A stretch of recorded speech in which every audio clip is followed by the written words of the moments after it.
এই শয়তান হাঁসটা গাছের ডাল কেটে সেই ডালের উপরে কালো সুপার গ্লু লাগিয়ে দেয়। তখন একটা কাঠবিড়ালি ঘুমন্ত অবস্থায় হেঁটে হেঁটে সেখানে চলে আসে, কিন্তু তখনই তার ঘুম ভেঙে গেলেও সে আবারও হাঁটার চেষ্টা করে, যার কারণে সে অনেক জোরে টান খাওয়ার কারণে ভেতরে চলে যায়। देख लो भाई।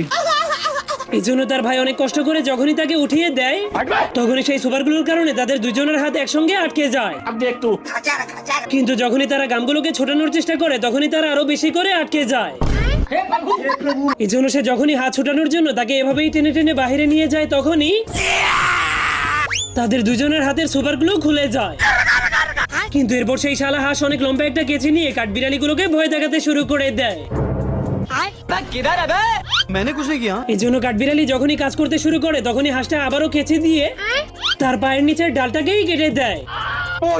কিন্তু এরপর সে একটু দয়া দেখানোর জন্য তাকে সাহায্য করে দেয়।